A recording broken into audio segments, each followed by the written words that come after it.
Today is a walking tour, which we often do just of East Somerville, but this year we decided to extend it to Gilman Square as well. And I think most of you probably know by now that the Green Line is coming to Somerville, and Gilman Square is one of the stops that's on the line there. And anytime you put in a transit stop, it actually causes a lot of new development to come in and some changes to occur in the neighborhood. So before that all occurred, or as it's occurring, we wanted to be sure and point out some of the historic assets of Gilman Square, and so they've added that on today.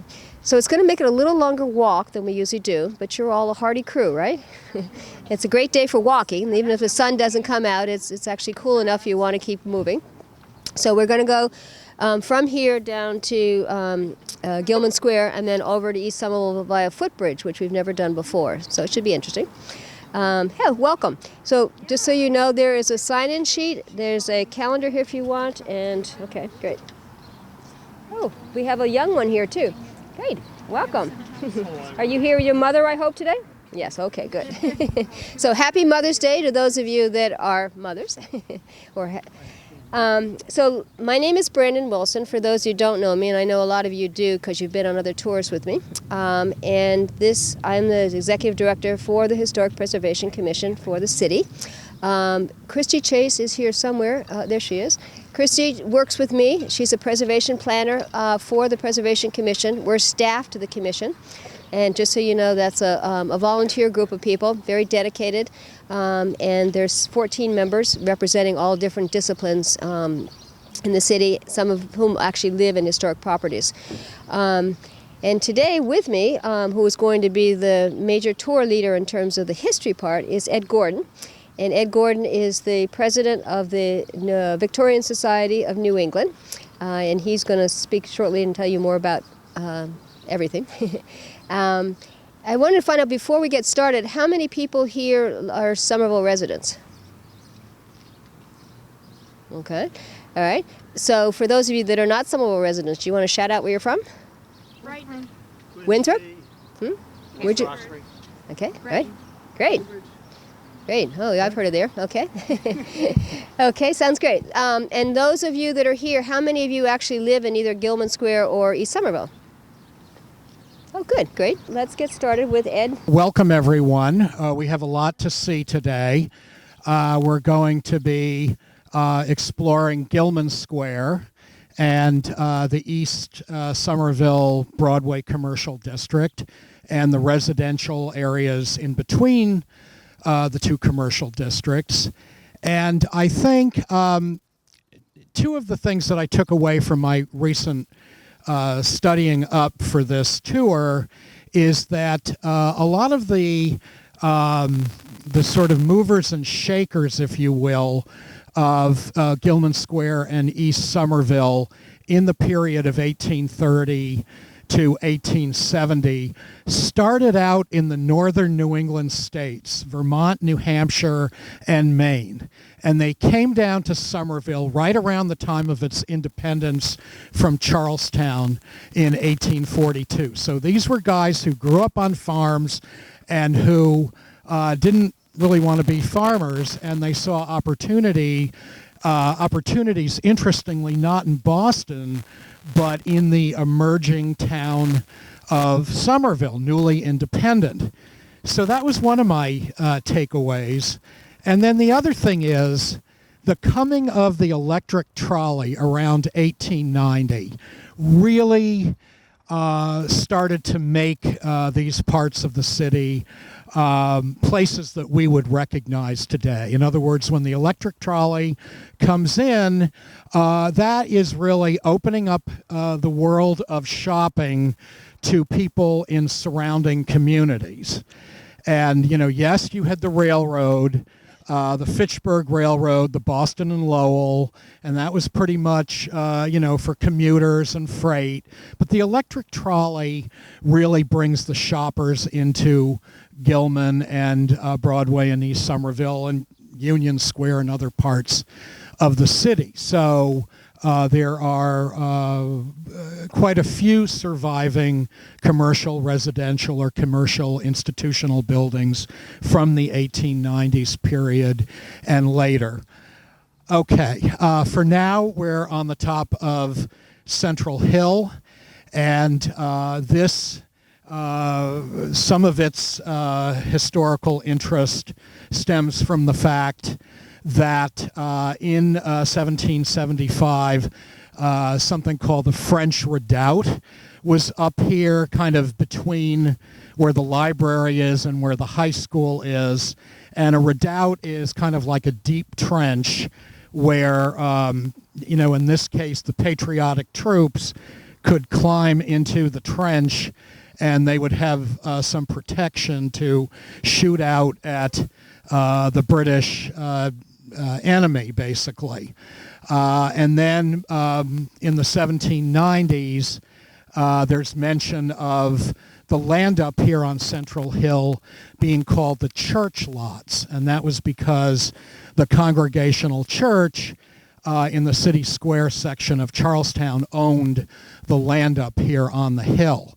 And then somewhere in the mid-1800s, a man named Jacob Sleeper bought the church lots, or maybe there was somebody in between the church and Sleeper, but at any rate, Sleeper owns a lot of land, and Jacob Sleeper was one of the founders of Boston University, my alma mater, when it started out in downtown Boston in the 1860s, and by 1940 was out on its Charles River campus. So, and there's a Sleeper Street in the Fort Point Channel District, and Sleeper was a trustee of, the Tea Wharf down there. So, okay, so in 1870, Sleeper sells his tract up here on top of Central Hill that stretches from Walnut to School Street. He sells it to the city, not quite the city of Somerville, still the town of Somerville, as a park, as Central Park. And this will be the city's first park. Somerville in the 19th century was really slow at developing parks, and it was usually at the 11th hour that they got parks before the development took over. But Central Park was set out, and it became a campus for municipal buildings. And, if you look at your handout, in 1898, the cluster of buildings up here is quite different than what we have now. And will soon be even more different with the construction of the new high school that's going to begin soon over here on the right. So lots of changes up here, and the same story with the City Hall building itself. It's built in 1852 as a high school, and in 1867, the City Hall moves from Forster Street in Somerville over up to this hill and takes over one of the upper floors of the high school building. And so for a time, there's the high school, the City Hall, and the police department, and the courthouse all in one building. So, of course, you're going to feel the pressure there to get more buildings. And then in 1873, the police station gets its own beautiful building that's still there on Bow Street. It's now condos, and then there's a major addition in 1924, the whole north wing off in that direction, which has the Alderman's Council Room and this magnificent, imposing classical revival entrance that we see here is coming out of the 1920s. So quite a few changes to the City Hall building, but great that it's housed in a historic building. Okay, I think we should just head out. Just to get oriented here, we're now on School Street, and up behind us is Highland Avenue. And School Street was one of the original so-called rangeways. that were set out as early as the 1680s between what is now Somerville Ave and Washington Street, the old Milk Row, and Broadway. And so interior connecting streets, side streets if you will, were needed to go inland between the two major thoroughfares to provide access to the scattered farms of the inland. But why we're standing here is to look across the street at the Montrose apartments of 1894. And, you know, I have to say that one of the things that Somerville builders excel at in the late 19th century are building these big wooden apartment buildings. You know, in most other parts of the Boston area, apartment buildings are going to be built in brick. But in Somerville, particularly down in Union Square, you know, and down Bow where Summer Street comes in, the Richardson building, there are these big wooden apartment buildings that have a lot of nice detail. So what you've got across the street is a very nice blend of the Queen Anne and the Colonial Revival styles. And you see the Queen Anne in a big way in the sheathing materials. In typical Queen Anne fashion, you've got this interplay of clapboards and wood shingles, scallop-shaped shingles. And then up at the top, you've got this fancy cornice treatment with the rectangular recessed panels, and then this galvanized iron cornice that has a dental course. Dental as in literally looking, it's like literally a dentistry reference. Little elements that look like teeth that form a course up there. And then the most Colonial Revival thing about this is the way the entrance right in front of us is set off with the fanlight over the main entrance, and then the swan's neck scroll pediment over the door. And then you've got a brick basement that's almost a full story in height. So the man who builds this is an industrialist who has a factory and an office in Union Square at 58 Webster Street. His name is George Goodrich, and his deal is that he manufactures builder supplies. So you can bet that this building is going to have a lot of what he sells in his out of his factory. So he's selling chimney caps and fireproof brick, and it's in your handout. And pipes especially, drain pipes, and any kind of pipe you can think of, he's selling. And he has quite a nice ad in the 1890 Somerville directories that show pipes that look more like a bicycle handlebars than piping. But Goodrich actually moves into this building with his family, and you've got people living there who list their business as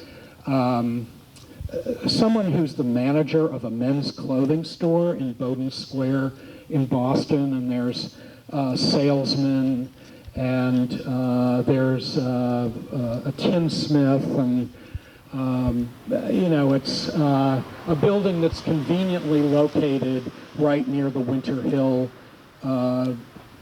Boston and Lowell train station. So that's a selling point right there. And the Montrose name is a Scottish name, and there was a famous book by Sir Walter Scott that was read throughout the 19th century that has Montrose in the title, and it has to do with the time of the English Civil War in the middle 1600s. And so lots of times, my point is that lots of times Scottish names were used for streets and buildings to give the property some cachet, to give it maybe a romantic sensibility or an upscale, related to Scottish royalty sensibility.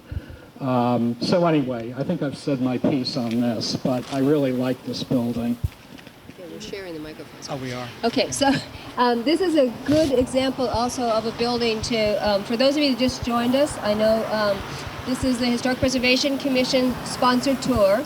I'm the executive director for the commission, and the purpose of this tour, like the other events we do during Preservation Month, is to celebrate and publicize some of the historic assets of the city. The Somerville Historic Preservation Commission, as I said at the very beginning, is made up of 14 commissioners who actually are responsible for reviewing applications when people want to do alterations to their designated properties. And I want to mention here that this is a good property to look at because this is one of the designated properties. We have over 350 designated properties of the city, many of which are single building local historic districts, as we call them, which is a bit unusual.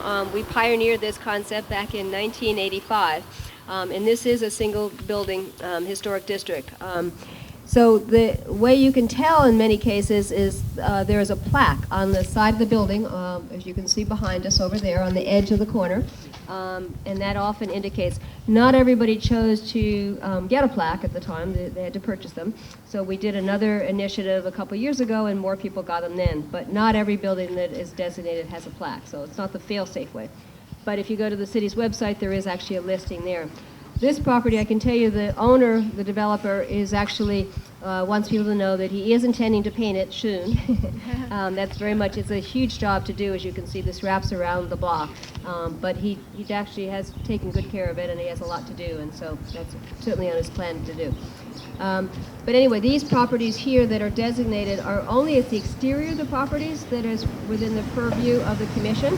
Interior work is not, and the commission works with people that own these properties to figure out ways to accomplish whatever their goals are, but in a historically sensitive way to the actual buildings itself. Across the street, we have the Reed and Murdock wholesale grocery warehouse that had something to do with Monarch Foods, and its specialty was packaging peanut butter. And that brings up the fact that Somerville has this impressive history of producing food products like pickles, like spice, especially peanut butter, most famously now marshmallow fluff with the Fluff Festival, and some other things that are escaping me at the moment. But when this warehouse is built in 1929, it's put here in part because it's on a train line behind the building.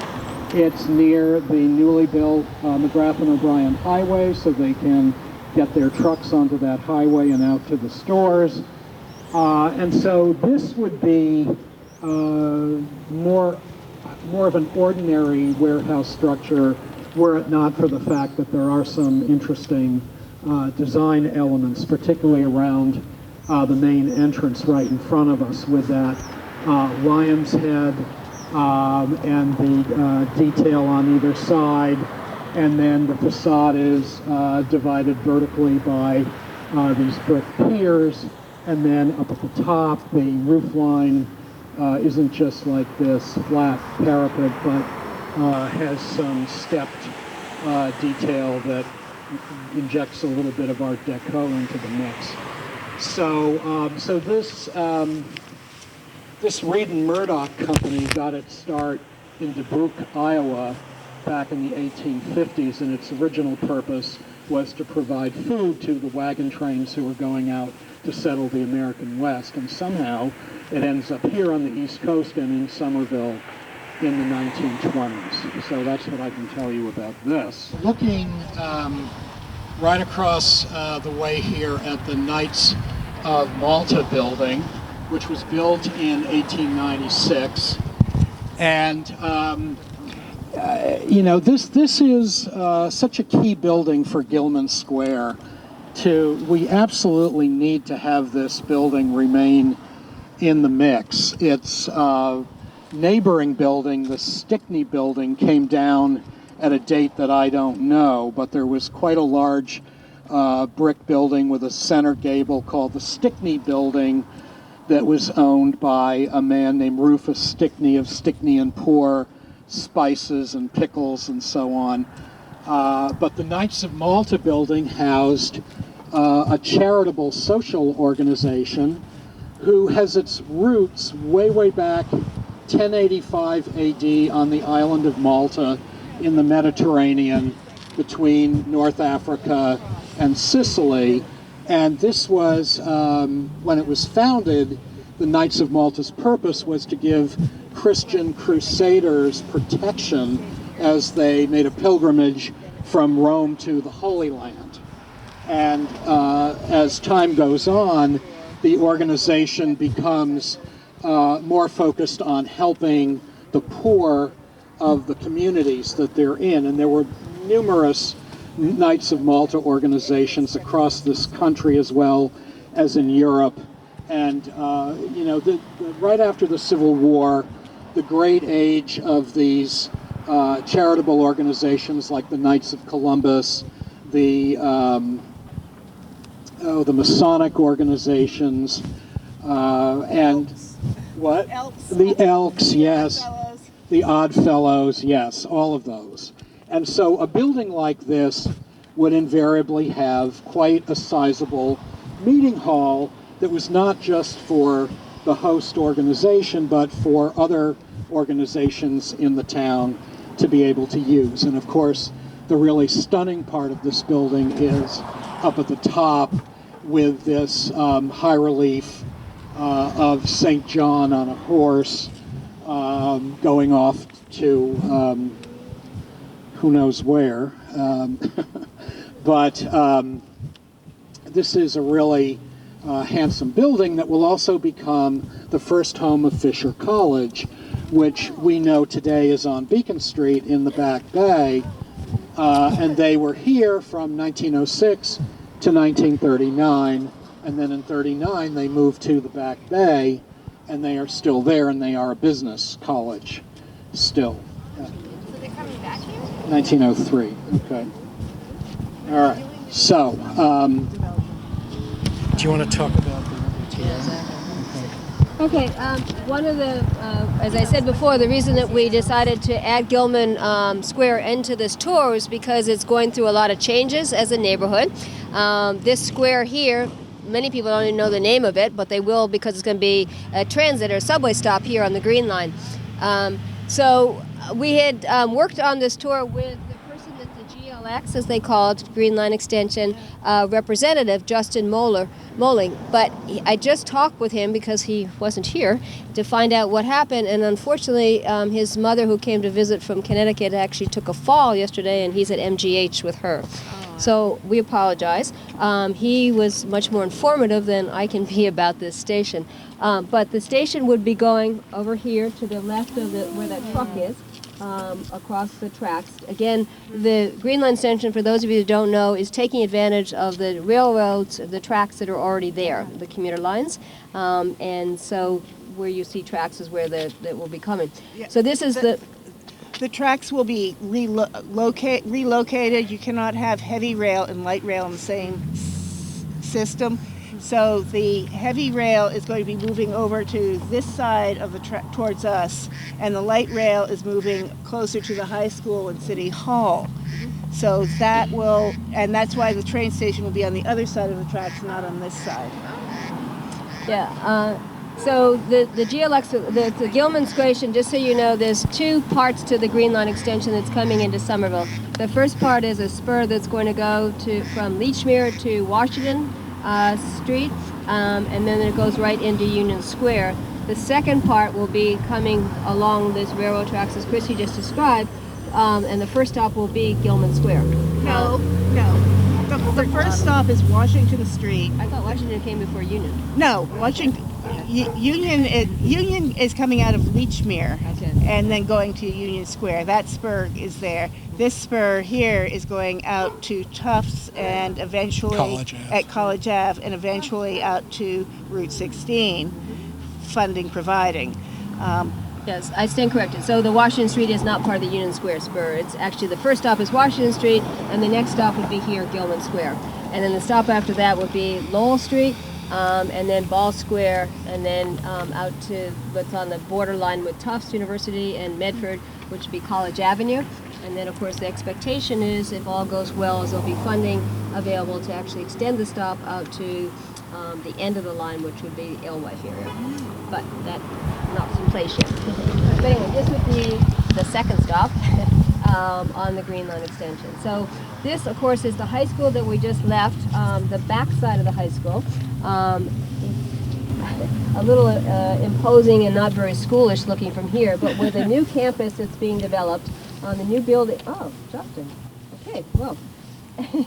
This is Justin, I just told you about, who's here, and I'll let him speak about the GLX, because he is a representative for the city of Somerville for the Gilman Square station.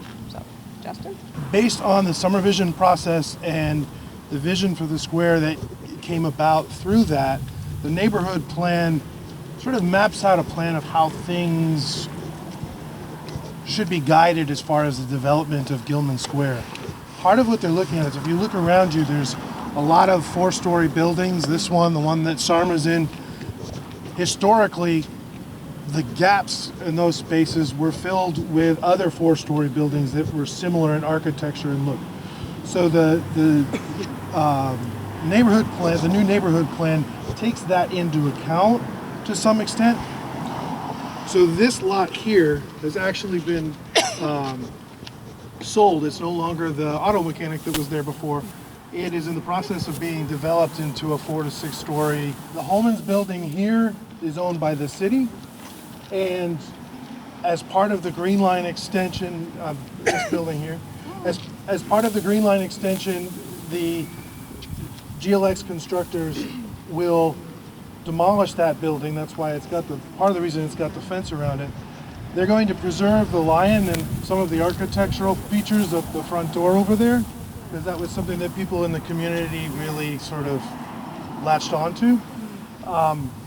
Once that's demolished, it will be a staging area and parking area for the Commuters, right? temporarily for the construction. After that, it will then revert back to the city to then be developed according to the plan into a mid-rise 4-story building. And there's question about whether or not that building will extend into the mobile station as well. But since that is owned by a private owner, that's up in the air. Originally, the station house for Gilman Station was going to be right here. And it was a beautiful structure that won all sorts of awards and design, but unfortunately with the first attempt at the Green Line extension not working out, they had to change things around. Okay, we've just turned off of Medford Street. We're on Pearl Street now. And before I talk about the building across the street from us, I just want to say that Gilman Square was named for Charles E. Gilman, who was a longtime City of Somerville employee. He was the city clerk. He worked for the city for 40 years. And in the late 19th century, Gilman Square was named in his honor. And I have to say that Gilman Square was a long time evolving. Even though there was a train station here by 1840, a wooden structure, even though in 1888 there was a rather handsome stone station building, it wasn't really until the 1890s. If you look in your brochure, it's actually pictures of the two different structures. You can see. That Gilman Square gets off the ground, and in part that's because there's an economic panic in 1873 nationwide, and the recovery is long, and it's not until 1880 that things pick back up. And then you have 1890, the electric trolley comes and really brings things to life here. So, what I want to talk about is the Litchfield building across the street, which really represents the crowning glory of a local grocer, Edward Litchfield, who starts out in Boston on Leverett Street in the mid-19th century, and he makes his way to Somerville by about 1880, and he is selling groceries out of an old wooden building. And then around 1890, he really gets his act together, and he builds this commercial residential block that is really impressive that a local grocer was able to achieve this, and so much so that he was elected the head of the Retail Grocers Association of the Boston area, where he served 2 years in the 1890s. So this is a building that commemorates the hard work of a local grocer. Just to add on to that is that it now has even more of a famous reputation currently as well, because the restaurant down below there, Sarma, has become quite a foodie place that people live to go to. And so if you ever want to go, it's a great place too, but know that you need to make a reservation probably a month in advance. Really? Yes. Wow. But it's also an example of a building that is, you can see what we're doing in Somerville. You show up at 5:30 and eat at the bar. Okay. Which is trying to adaptively reuse them for new uses, the older buildings. And so this is a prime example of that, where the first floor has been converted to a restaurant and often otherwise commercial space, and it works very well. Great. All right, let's continue. We're looking diagonally across the street at the New England Telephone Company building. That was its original name and purpose, that was built around 1900 in this yellow brick material that becomes popular during the 1890s and will continue in popularity for several decades.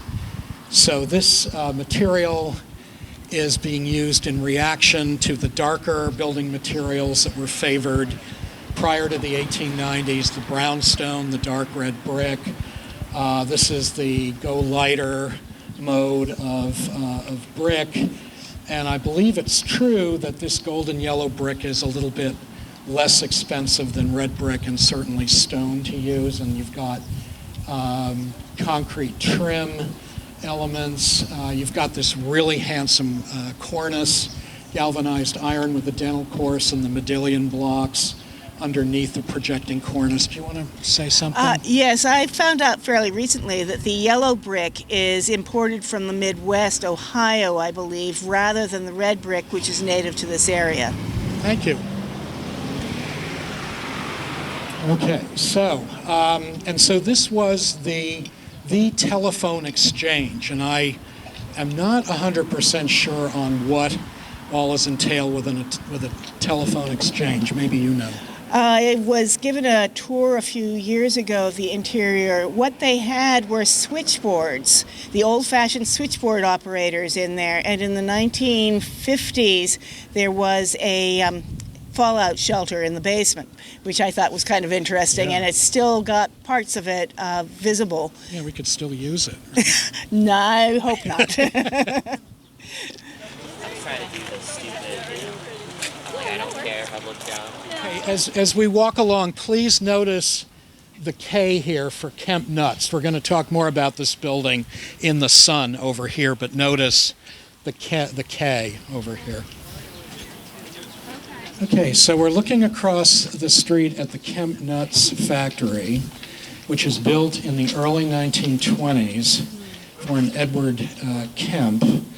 And the Kemp Nuts produced not just nuts, but candied nuts. And they owned like individual shops in the Boston area called the Kemp Golden Glow Nut Shops.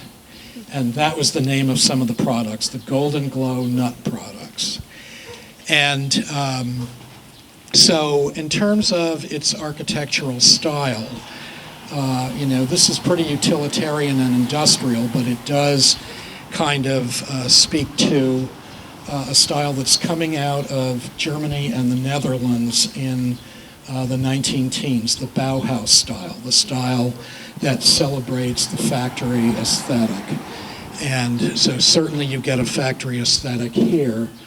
And so for those of you who go on eBay, you may know that Kemp Nut products the bowls and the dishes and so forth are highly collectible.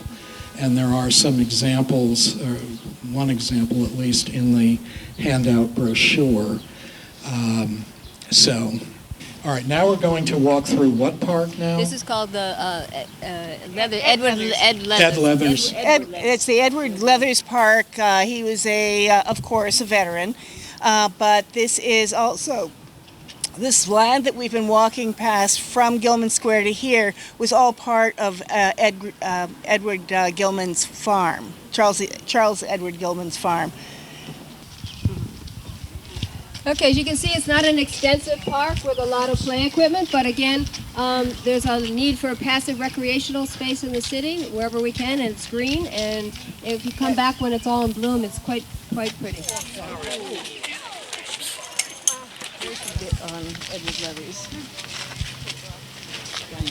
The narrow wooden structure, that is the Charles E. Gilman House, for whom Gilman Square is named. And it dates to about 1838, 1840, post-Beam construction, maybe earlier. It appears on the Martin Draper map of 1852, which we've been told was a survey that was actually done in 1846. So it dates to at least 1846. And as you walk around Somerville and look at the proportions of some of the plain houses, and you can, after a while, you get a sense of their age, that we would build, later generations would build wider than this. And when I see a building that's shaped like this, I think, oh, is there like a little cottage industry shoe factory in it? Or you just, after a while, you get it, that it's something that goes back further than you might think. And that's the beginning of Gilman Street, over there on the right.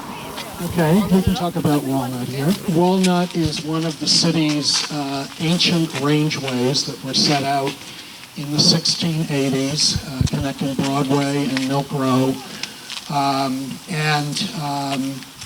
It goes Franklin, Cross, Walnut, School, and so on out to North Street, almost to Alewife Brook. So collect the whole set, go out for a walk, and try to figure out the regular intervals that these were set out. They're approximately a quarter mile apart. Thank you. We're still on Walnut Street. We're looking across at number 135. And this was built for a bookseller named George Vesey, V-E-A-S-I-E. There's a Vesey Street around here. Now Radcliffe. Now Radcliffe, right, thank you. I'm thinking old atlases, right. And so I love the idea that a bookseller had the wherewithal to build something fairly substantial. Back then, there was money to be made in books because there was very little else in the way of home entertainment.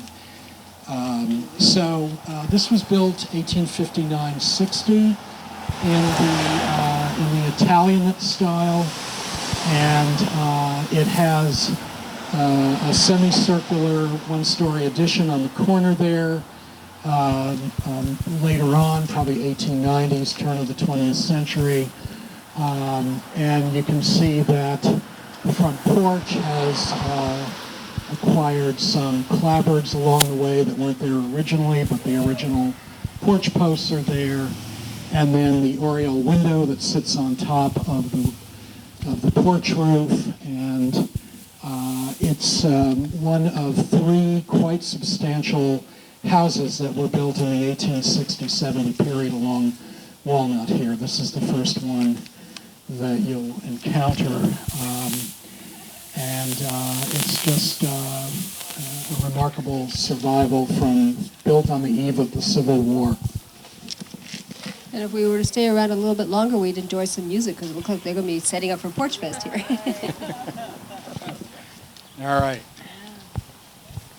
Okay, so we're looking across the street at 141 Walnut Street that was built at some point in the 1860s. And one of the things that I like about some of the houses along the opposite side of Walnut is the fact that they retain their granite block retaining walls and the gate posts, and that you still get a sense of what the scene was like back at the beginning. And so this was built for a man named John Eyre, who owned or co-owned a lumber yard in Charlestown. And so you can bet that some of his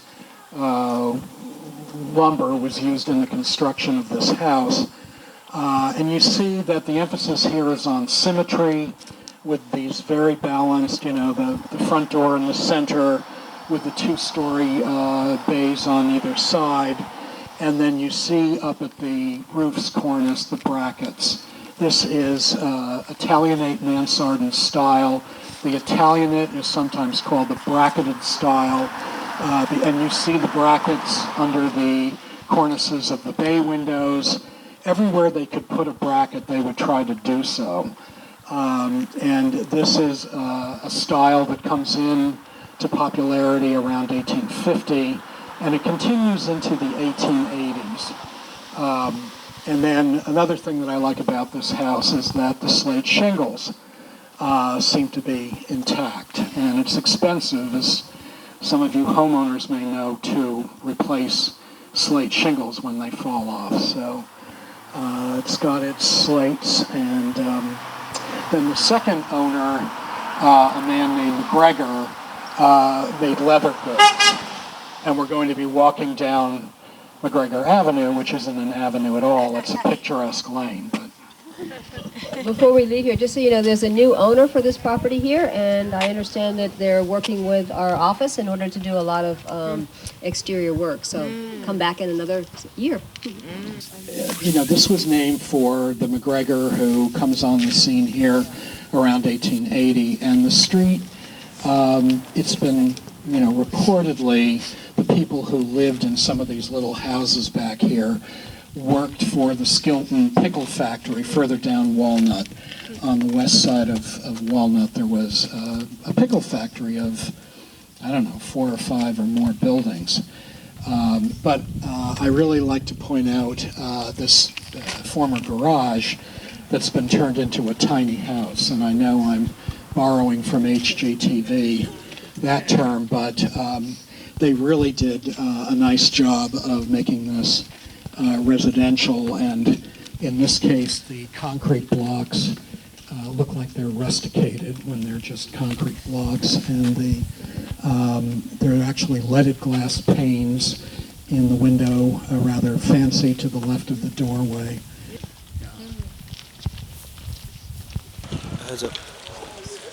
Also, this park right here has just been recently redone and renovated. We do parks in the city every probably 7 to 10 years, so they need it. They get a lot of use for obvious reasons, and so this is the one that was done last year. And so her name would have been Kremen Park, I think?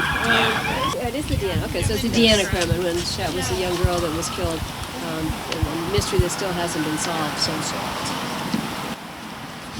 So we're about to cross over into East Somerville via the footbridge, and I just want to point out that this is the mid-1920s version of a superhighway that was originally called the Northern Artery, and this is the highway that attracted the A&P Food Distribution Center, now Brick Bottom Artist Studios, to get built right next to this highway over here.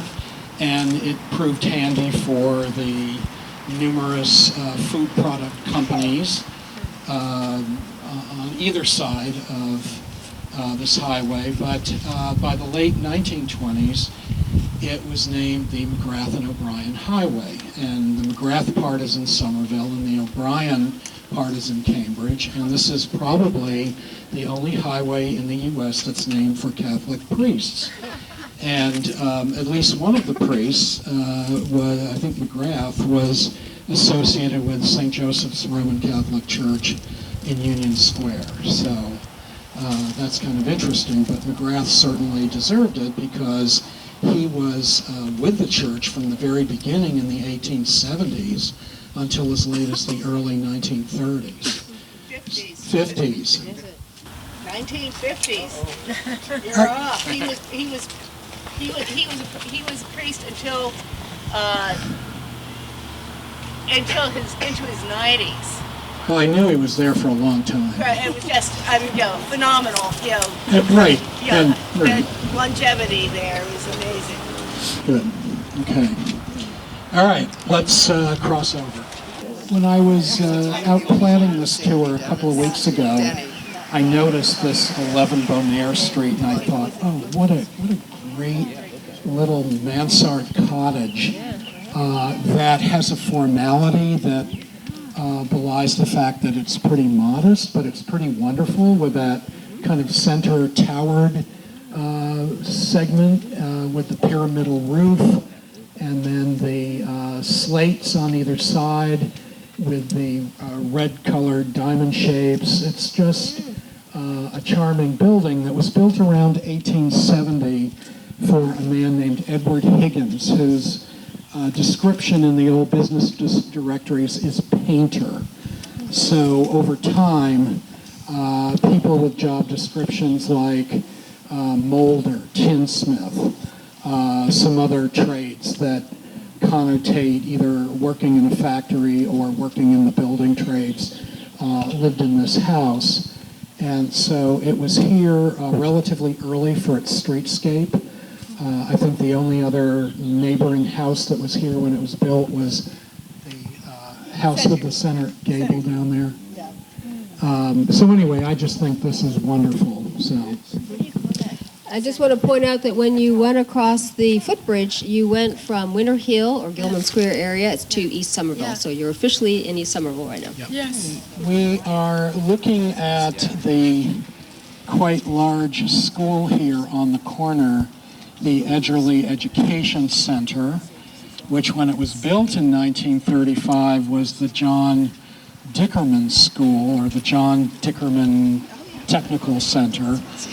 And this school speaks to the fact that Somerville has quite a long history of encouraging its citizenry to better themselves in the trades, whether it's electrical or plumbing or draftsmanship or whatever the case might be. And when the technical school program was started in 1912, it grew to a point where they knew they needed to have a state-of-the-art modern facility. After World War II, the federal government recognized the technical school for, giving education to the returning GIs from World War I and getting them then prepared to work in a trade. And then in the late 1920s, there was a lot of talk in the annual reports about where is the money going to come from to build this finally. And at the height of the Great Depression, 1935, it gets built and it gives people jobs who might otherwise have been out of work. And so what you have here in terms of historic architectural style is this kind of meeting of the Georgian Revival and a little bit of the Art Deco, and the main facades with the school entrances are on the side streets, on Otis to the left, and on, I always blank on this street. Bonaire Street, thank you.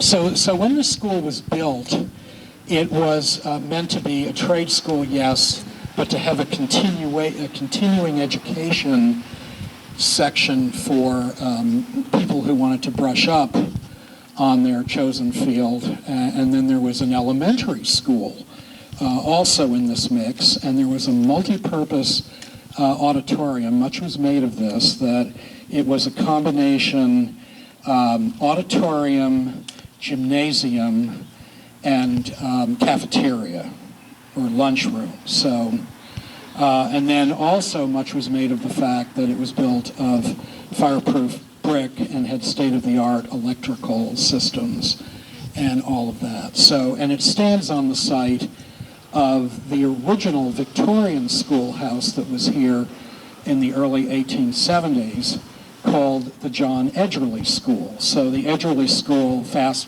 forward, way forward, lives on in the current name. So anyway, here we are on Cross Street, one of the old original rangeways, and we're going to head over to Broadway in East Somerville. Just want to point out that the row houses across the street, this is the way the row houses around the corner originally looked. Around the corner to the right, in the 1920s or so, 19-teens, the row houses were hoisted up onto new commercial fronts so that they are a story up more than they were originally. But this was the original look of the row, and this was a development by a man named Langmaid, and his best-known row house development is up at the top of Winter Hill, the Langmaid Terrace row houses that are high Queen Anne and fabulous and would look at home in the back bay. And here he's starting around 1870 in the Italianate style in a more traditional kind of Italian building form with the bracketed door hoods and so on. On the sidewalk. I have good news. I just talked to Vinny's restaurant, and they heard how disappointed I was, and they have now made room for us. So we will be able to go to Vinny's restaurant, and we'll be there in 20 minutes. So hold on, guys.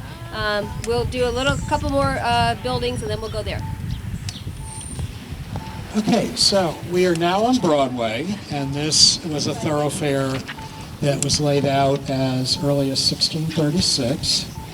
And its original trajectory was, yes, along where we're standing, up Winter Hill, and then it veered off to the right to follow Main Street into Medford. And this was part of the route that Paul Revere famously took on the night of April 1819, 1775. And then in the 1790s, Broadway assumed the path that we know of today, whereby it kept going up and over Winter Hill all the way out to Arlington Center.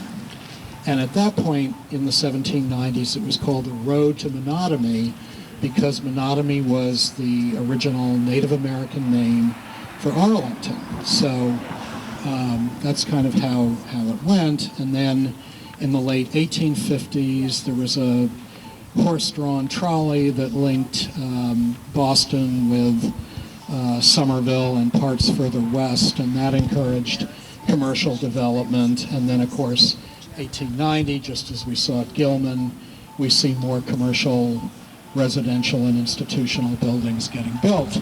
So I want to talk about the fire station on the corner that dates to the mid-1890s. And I believe in your handout it shows you what it originally looked like when it had a Florentine tower, a Renaissance Revival tower that had a crenellated top, and it looked, that tower was very similar to what is now the Pine Street Inn for the homeless in the South End in the SoA Arts District. That building started out as the Bristol Street Fire Station, also in the 1890s. And so a tower like that, one of its purposes was as a hose drying tower, that somehow you would string up towers after a fire to literally dry them out inside the tower.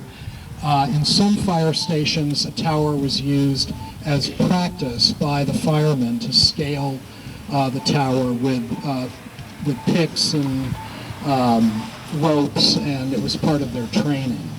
So, this is a handsome example of an Italian Renaissance Revival train station, complete with the graceful arches and then the corbelled brick cornices. Corbelling is that stepped-out brickwork effect that you see over there that is wonderful ornament.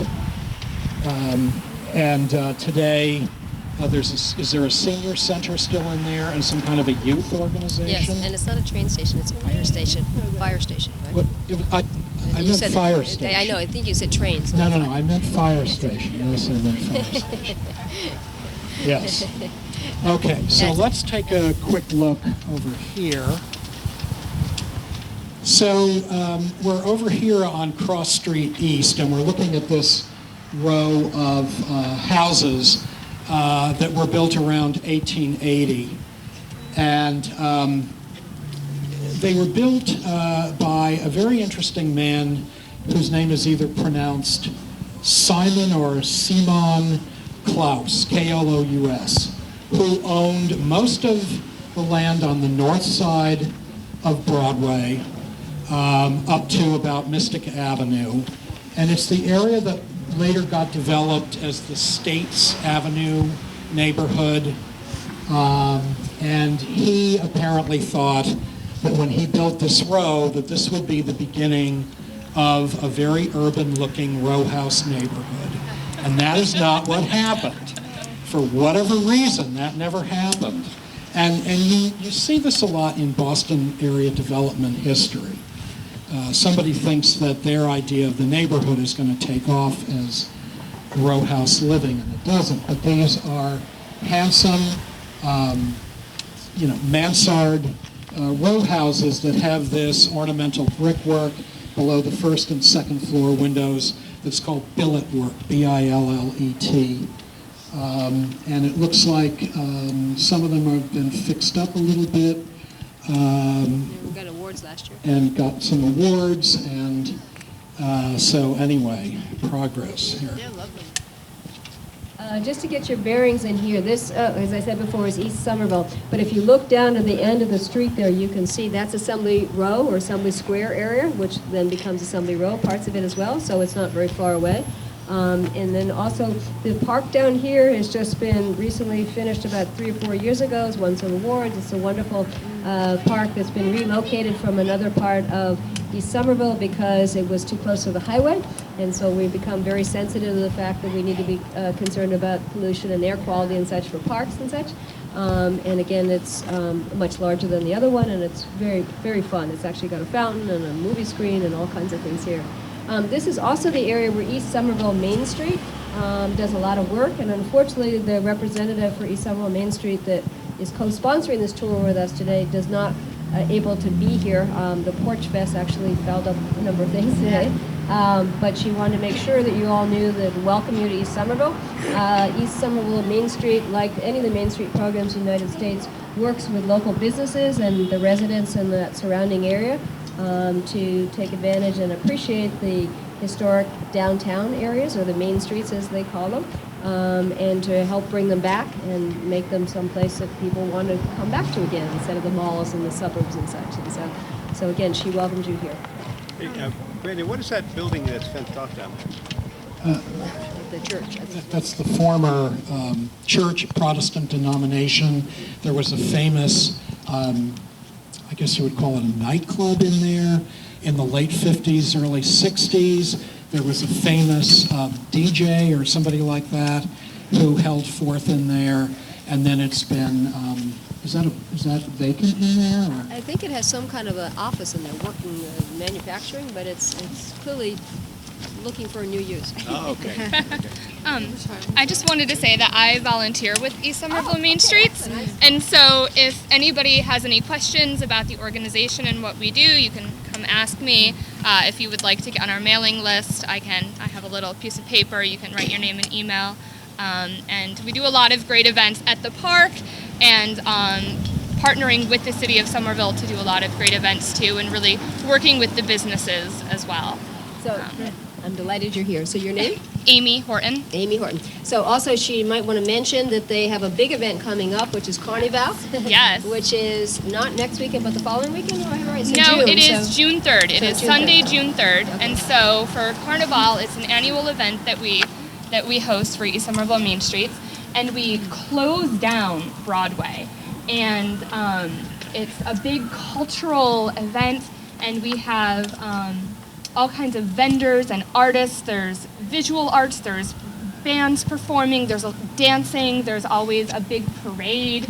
There's all kinds of food, and it's just a really vibrant, wonderful day. So that's one of the biggest events that we do every year. In this park here, every year we have a Halloween block party for kids, and so we hang up apples, and it's, the kids all have to. No, actually we do donuts. It's like a donut biting thing, and it's so fun. We have a costume contest for the kids. We do some neighborhood cleanup, so we are involved with the City of Somerville's annual cleanup in the spring, and then we also host one in East Somerville in the fall, just to try to keep it beautiful, try to remind people to pick up after themselves and each other and keep our city great. So. Okay, and one other one that she could mention is a very special one, which is done in the fall. It's called a foodie crawl. Yes. And for those of you who don't know, East Somerville is becoming known as a destination for eating.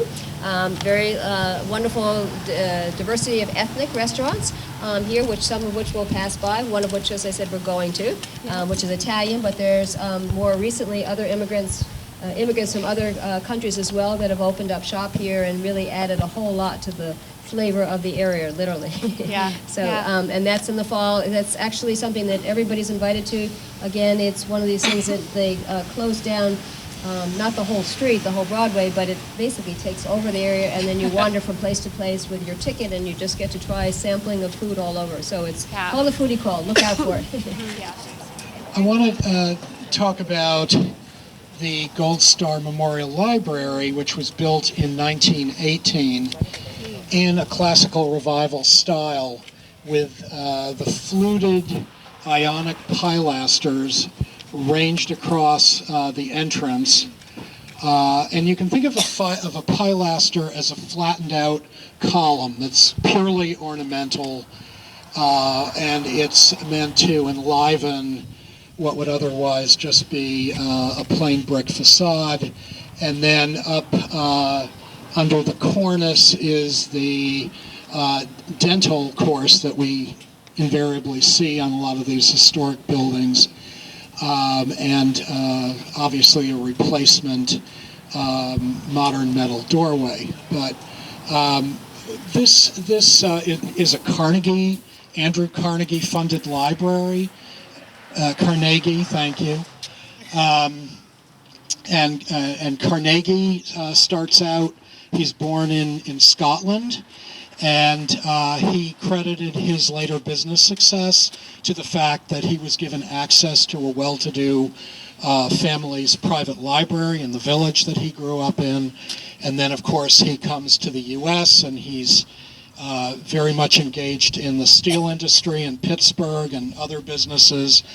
And he starts this remarkable philanthropic program where he's funding libraries in the UK and in this country, and over 1,000 libraries in the US alone. And Somerville has 3 of them, including the Central Library, that's 1914, and the West Somerville Library, whose date I'm forgetting at the moment, but 1903, okay. So, and the other thing to think about is that this library speaks to the fact that the neighborhood behind it is experiencing a building boom. That's when you have the States Avenue neighborhood going strong with all the 2-family housing that gets built. And it's also now tied to the automobile age that comes in around 1915 or so, a little bit earlier in some places, whereby people can now shop via their automobiles, and they can also do things like run errands and drop off library books while they're doing their shopping. So it's tied to the early automobile age in Somerville, and Somerville has a lot of evidence of that in its garages and early auto body shops and retired automobile showrooms and all kinds of things. Okay, and we can hear Porch Fest in the distance, right? This library has been altered a bit in the front, but we're hopeful that over time, with other people making the outcry that they would like to restore the front facade, like we have the West Branch Library and the Central Library. But otherwise, it's pretty much intact. And all three libraries, as Ed said, in Somerville, all that we have are Carnegie funded, which was very, very helpful to us. Mudflat clay artists did the mosaic work under all the benches a couple of years ago. It was a great project, and I helped. Anyway, it was great, so enjoy looking at it when you have a moment. Our last stop before Vinnie's, I want to call your attention to what is now Mudflat Studios, which started out its life as a theater in the 19-teens and was one of the theaters that was part of the Viano theater chain that included the Somerville Theater. And at one time, Somerville had 6 theaters, and now it has one active theater, the Somerville Theater in Davis Square. Movie theater, right. And so Mudflats has been in here since, I think, 2011, and before that it was further west down Broadway. And I remember when it opened in 1971 on 2nd Street in East Somerville, across from what is now the Galleria Mall, back when it was the old Lechmere department store. It started out down there. So I think this is going to be our last stop, and I want to thank you all for coming out.